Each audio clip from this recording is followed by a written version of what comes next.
سلام، معكم سامر واليوم رجعت لكم بفيديو جديد، وهذه المرة مع مباراة الهلال والرياض. ديربي الرياض يعني زي ما تقول ديربي الرياض مستوى ثالث، لأنه في الديربي الأول اللي هو الهلال والنصر، بعدين هلال وشباب، وبعدين الهلال والرياض. تمام. المهم هذه المباراة كلنا متوقعين انه الهلال راح يفوز فيها وراح يفوز بنتيجة كبيرة. احنا جالسين نتفرج هذه المباراة عشان اللهم نشوف هل بيكون حفلة اهداف هذه المباراة او لا، او ممكن انه الرياض يكون كده حجرة في حلوق الهلاليه ويوقفهم. يا ريت، ليش؟ عشان ترجع المنافسه، الهلال يلحق. قال لك الهلال يلحق، النصر يلحق، الاهلي يلحق. الاهلي والله العظيم قاعد يقدم مستويات جدا رهيبه، امس فايز 3 وقبله فايز مدري كم، مع انه ما اتفرج لهم كثير بس شايف نتائجهم مره كويسه. الاتحاد اهم شيء يلحق، مع انه الاتحاد والله العظيم يا شيخ لو تلعبه دحين بمستوى هذا في دوري حاره ممكن ترى ما يشيله، بينهزم فيه. فاهمين كيف؟ لكن ايش نسوي؟ فاليوم ان شاء الله في هذه المباراه نبغى نستمتع، لانه صراحه في لاعب عند الهلال انا يعجبني اتفرج عليه جدا، اللي هو روبن نيفيز. يا اخي اسطوري لابعد حد والله العظيم، موسيقار يا رجال مع الهلال، متحكم في كل حاجه، متحكم في كل، يا ولد يتحكم في الفريق، يتحكم في الفريق الخصم، يسجل لك، يساهم، ما شاء الله عليه. لاعب اسطوري بالراحه. هذا الموسم حتى دحين من اول مباراه من يوم بدا الموسم حتى دحين هو افضل لاعب بدون منازع. يعني ما في تقول اوه ممكن انا افاضل بينه وبين شخص ثاني، لا، روبن نيفيز هو الافضل. والمشكله انه مو لاعب، يا الله ايش بوه مو لاعب. والله قار والله العظيم اني ايش اسمه ذا، يعني ابى اتفرج له عشان موجودين في الدكه، بس موجود سافيش برضو متعه. المهم قبل ما نبدا المباراه لا تنسونا بالله من اللايك والشير والسبسكرايب، اهم شيء نبى نوصل 20,000 اسرع وقت. كارينيو ايش اسمه ذا مدرب النصر القديم. تمام، ويلا خلونا نبدا. تنبكتي افضل مدافع موجود في الدوري السعودي دحين، من السعوديين قصدي، لانه في ايبانيز وفي دانيلو بريرا افضل منه. يلا بدينا الشوط الاول، ويا رب تكون مليانه اهداف ومتعه ومباراه سريعه وحماسيه، ما في اي لقطه تكون فيها بارده يا اخي. ان شاء الله من اليوم من الفيديو هذا ان شاء الله راح يكون في استمراريه، ان شاء الله ان شاء الله. انا عارف انه انا كل مره اقولها راح استمر راح استمر راح استمر راح استمر، بس ان شاء الله من هذه المره هي الاستمراريه الفعليه للقناه، وراح اصور كل المباريات الجايه ان شاء الله. ويلا انا مالي جالس اسوي بيدي كذا كثير ما ادري ليه متحمس. سيرجي ميلينكوسيفيتش الله اسمه صعب ايش ذا، ايش ذا اللي كان يطير؟ دانيلو كارينو. اكتبوا لي في التعليقات هذا المدرب هو اللي شال الدوري. هو قال ايوه 2014 وقت ما اخذوا الدوري، ووقت ما محمد نور كان معاهم، انا فاكر انه هو كان المدرب. فاهمين كيف؟ طبعا انا فاكر ذاك الدوري لانه محمد نور كان يلعب مع النصر بس، الا لو كان محمد نور ما كان معاهم ما كان حتى جاء في بالي من ذا. هذا الغريب والله في جماهير الهلال، يمين بالله يا ابو، فريقهم متصدر وقاعد يحقق نتائج رهيبه، وفوق ذا كله انه ممتع في الملعب، يعني ممتع الهلال وانت تتفرج له، فاهم كيف؟ وبرضه الجماهير ما تحضر، ما ادري ليش والله يا اخي، علامه استفهام يا اخي كبيره، مع انهم متواجدين في السوشيال ميديا بشكل كبير جدا، بس في الملعب الاتحاد لو كان متصدر فل، كل مباراه فل.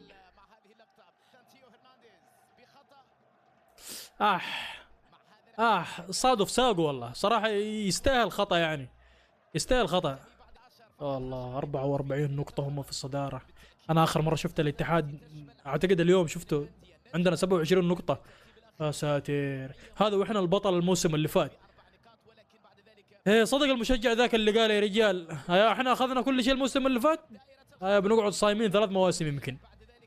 نزلها يا سافيتش على الاول شوتها برجلك اليمين، خلص النهايه. سافيتش سجلها باليسار، كمل. الله طلع ابوها المدافع من الباب، سدد يا ابني انت هنا يمين، دخل الباب مش تطلعها برا، ما انت سنتر. بدا الهلال اداهم 7 دقائق كذا جلس نبض، بعدين قال خذوا هذه بس كذا، ايش اوريكم انا ايش اقدر اسوي. خلاص وعدت عليهم سليمه. الاول يا ابني الباب تحت. نونيز انت علامة استفهام كثيرة يا رجال، والله يا واد حرام الفلوس الكثيرة اللي دفعوا عليك عشان يجيبوك في النهاية، ولا سويت اي حاجة تذكر. ايش ذا هذا لاعب بملايين، تجي كورة سهلة في الارضية، سهلة الكورة، فاهمين كيف؟ يجي شوتة يوديها فوق. ذكرني بواحد من العيال يا اخي، كان كل ما يقابل الباب يسطح الكوره. شيء مره كان مقابل الباب انفراده، لا في لا حارس ولا في شيء، سطح ابو ام الكوره فوق يمين بالله، كلنا طحنا في الملعب نضحك عليه.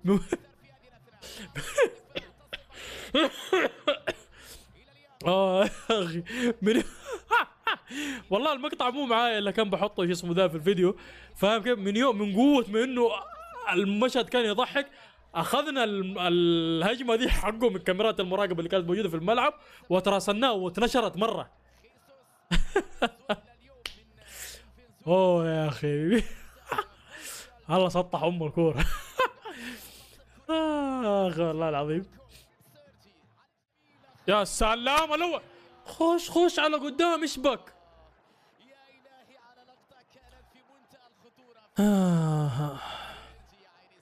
لا واضح انه الهلال بيخرج في هذه المباراه باهداف كثيره، اصلا كذا ولا كذا كان متسلل اذا لحقها، وتراها ركنيه، اما اذا ما حسبها مصيبه. نسي ركنيه كابتن، والله ما حسبوها ركنيه. يا سلام يا سيرجي يا معلم، هات العرضيه الكويسه. الله لحقوها. صراحة دفاع الرياض كويس بسبب انها للساعة بداية المباراة، فاهمين كيف؟ انت بيبان اللاعب صح، خلي المباراة كمان تمشي شوية. هل بيستحملوا اللعيبة على الضغط هذا كله ولا لا؟ اذا استمروا الهلال على الضغط ده صدقوني بيجي وقت وراح ينهاروا، وانا اديهم لين الدقيقة 20 اذا استمر الضغط هذا نفسه صدقوني راح ينهاروا. سددت بكتي، جلاها سنتر. بس السنتر المفروض ما يجلي. يا سلام عليك لعيب يا تنبكتي، اليوم خربها. والله ضغط يا ود. دحين اذا انت كنت لاعب كوره فاهم كيف تقول الحمد لله تمام انه انت ما انت مدافع مع نادي الرياض. سلام يا سافيتش، بس تسديده جدا سيئه. سدد، كملها انت. الله يا ليوناردو، خلاص ما دام طلعت برا ال 18 خربت. تكتلوا ايوه طبيعي. اتكلم. ايوه شوت من اول وهو فك الكوره خلاص. يلا يا ثيو على بر. الله ما في الدفاع صاحي ترى. شوفوا انا توقعت انه في الدقائق ال20 تمام انه راح يصير الانهيار. هيا انا حاسس انه الهدف قريب، اصبروا انتوا بس والله قاعدين يدوا مجهود بدني مره عالي لعيبه الرياض. انا شايفهم جالسين يتحركوا في كل مكان ويجروا مطارده ورا لعيبه الهلال، ما هم قادرين. ضغط يعني فوق الجهد البدني جهد عصبي، لانه انت جالس تفكر يا الله لسه باقي المباراه طويله، هل بيستمروا على ذا الشيء؟ ناصر والله عرضياتك مره سيئه يا شيخ. والله الرياض اذا سجل الله يخليك ما انت رونالدو ولا ميسي عشان تمر من 3 لعيبه. والله اعطاه، والله المحاولة حلوة. شوت، اسفين يا حبيبي والله تنبكتي جالس لكم. يقعد يقطع الكور ويسوي افتكاكات تحس انها سهلة، بس الحقيقة انه هو مرة كويس. يا عمي نزل سالم الدوسري، نزل نيفيز يا شيخ، ولا سوالك حاجة. قوم يا رجال يا شيخ، لو قطعوا رجلك ما كنت تصيح. الاول عماها ليوناردو. لا هدف ايوه. ايش قلت لكم انا في الدقائق ال20 راح ينهاروا وانهاروا. هذا اللي صيح صيقه، لو قطعوا له رجله ما كان صيح هذه الصيحه كلها. ورب الكعبه تمريره يا واد بالمسطره يا واد، مالكم تقول كانه كان معاه منقل مدري فرجار، سوالها زي كذا حطها قدام اللاعب واللاعب سجلها. بس ان شاء الله ما يكون ذاك ساقه اللي كملها اللي هو ليوناردو، مع انه المفروض يا رجال تنحسب لنونيز. يعني كان استحى شويه وكان قال له نونيز يلا اوف. دقيقة اجين. شوف كيف. يا سلام على التمريرة، والله ما ادري كانه رجله اليمين متقدمة. الله يا ليوناردو انت طماع ولا لا كويس انه سجلها لانه كان رقم 35 بيلحقها. يا عمي تدخل عادي يا رجال، قوم ما صار لك اي حاجة يا شيخ، الادمي لعب على الكورة يا واد. صيح سمعته هنا سمعته هنا عند البيت. يلا يا ابوي. هذا الهدف الاول من كثير، لانه انا حاسس انه لسه في باقي.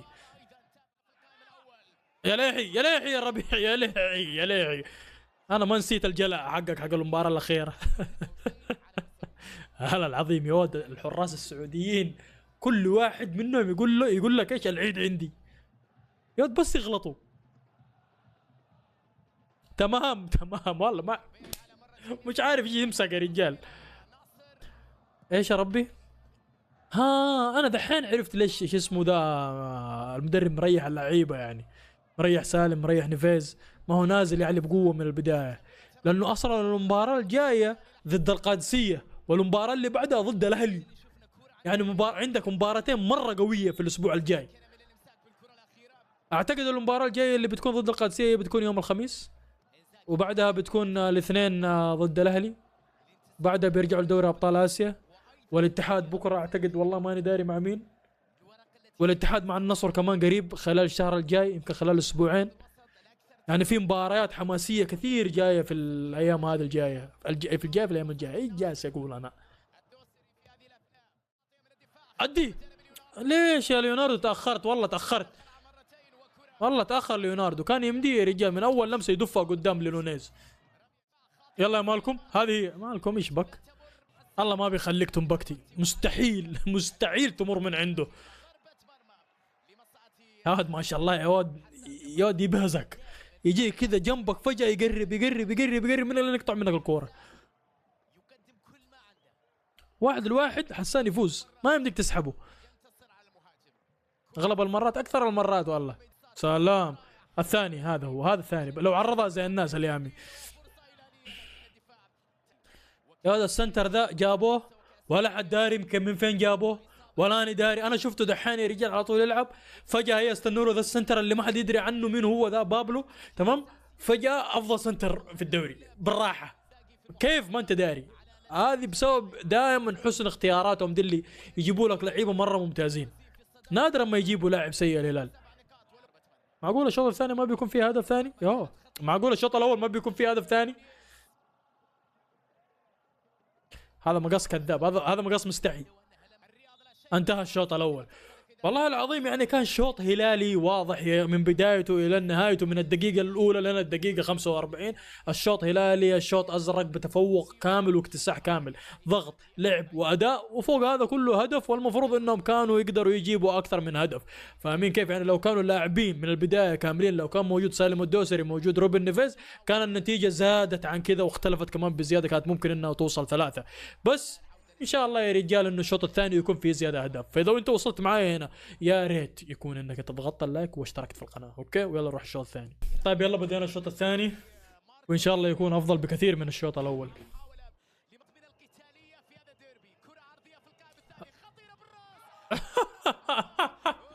ورب الكعبه انها خشت صدفه يا رجال، ايش ذا؟ والله انه صراحه سواقه من الحارس اكثر من انه اجتهاد من نادي الرياض، لو كان حارس ثاني كان قدر يردها. يلا يا ابوي هي يا ريت انتهي تعادل تكون شيء كويس ترى. يلا هو نزل لهم سالم الدوسري دحين، اكيد دحين بتكون فيها اهداف. دقيقه، سالم الدوسري ومين؟ من الثاني هذا؟ القصير ذاك ايش اسمه؟ مدري ايش اسمه يا ربي. كايو سيزار وسالم الدوسري. يلا يا ماركوس، والله العظيم يا اخي انه مستواك زي الزفت صراحه، مالك الا الهدف. والله العظيم الدقيقة 78 والرياض دحين محرج لك الهلال بشكل كبير ترى، والله العظيم يا واد. اذا انتهت المباراة تعادل والله العظيم بيكونوا سووا حاجة وشكر عظيم وكبير لهم انهم قدروا يوقفوا الهلال وخلوا الدوري ايش شوية يحتدم كمان زيادة، لانه بيكون الاهلي خلاص قريب، النصر قريب، الاتحاد الله لا هو قريب ولا حاجة، والله انه بعيد. فاهمين كيف؟ بس يلا نقول اهم شيء تعثروا. بس انا حاسس يا اخي انه في النهايه ترى الهلال في ال10 دقائق هذه الباقيه راح يسوي حاجه ويقدر فاهمين كيف؟ ويقدر انه يجيب المباراه. سدد يود، ما في والله الهلال بدوا يأسوا يا رجال، باقي 4 دقائق وينتهي الشوط الاصلي او ينتهي الوقت الاصلي، فاهمين كيف؟ لازم يجيبوا هدف. والله العظيم دورينا يا اخي يمين بالله ما يمديك تتوقع فيها اي حاجه. يعني فريق زي الرياض اللي هو واحد من الفرق المتذيله حق الترتيب، فاهمين كيف؟ وقاعدين يصاروا على البقاء عشان يكملوا موسم جديد في دوري المحترفين. جو ولعبوا مباراه ضد المتصدر، ضد اقوى فريق موجود في الدوري، واحرجوه لين الدقيقه 86 وما هم دارين هل هم الهلال بيقدروا يجيبوا هدف ويفوزوا في المباراه. انتبهوا تدعسوا راسه، فاهمين كيف؟ او الرياض بيخرج يا رجال من التعادل هذا بنكهه فوز. كله في صالح المنافسه اذا كانت واحد، والله العظيم يا اخي. الثاني اوه يا شيخ، والله كانوا قريبين، والله كانوا قريبين يمين بالله.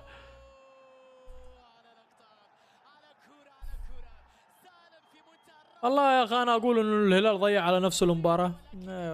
اوه يا شيخ،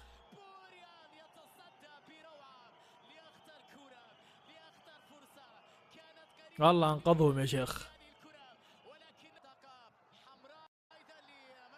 احمر ليش؟ ايش سوى؟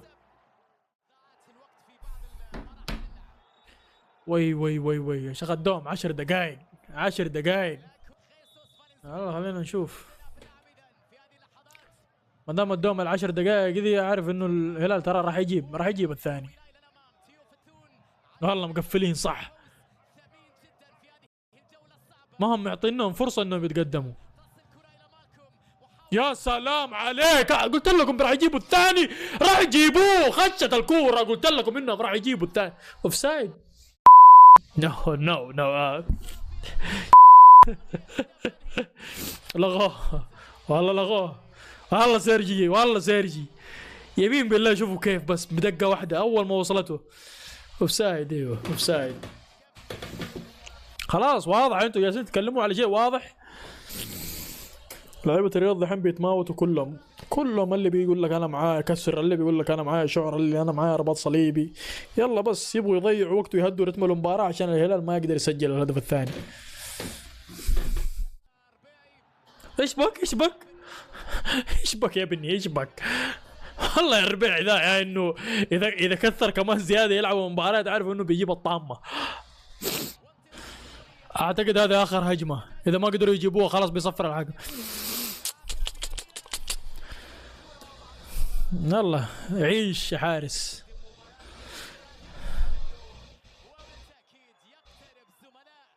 يا ولد الرياض فرحانين لدرجة انه يا شيخ تحس انها فوز. طبيعي يا رجال لما انت فريق زي كذا تقابل الهلال وتاخذ منه نقطة تعتبر فوز والله العظيم. انا شكلي مباراة النصر والرياض اللي في ملعب الرياض شكلي بروح اتفرج اللي تكون في ملعب الملز والله العظيم، لانه اصلا قريب من البيت وانتهت المباراة. صراحة هارد لك يا رجال، ألف هارد لك للهلال ومليون مبروك للرياض. أدوا مباراة ضد أقوى فريق في هذا الموسم وأخذوا منهم نقطة، صراحة يستاهلوها ويستحقوها. الهلال علامة استفهام صراحة، ساقوها ما أدري إيش بهم، كان المفروض إنهم يخرجوا ويفوزوا في هذه المباراة، كنت متوقع إنهم هم اللي بتكون الكفة لهم وهم المنتصر، بس الله ما أراد. لكن ما دام وصلت هنا ان شاء الله يكون عجبك الفيديو، لا تنسانا بالله من اللايك والشير والسبسكرايب، ونشوفكم ان شاء الله بكره مع مباراة الاتحاد. سلام.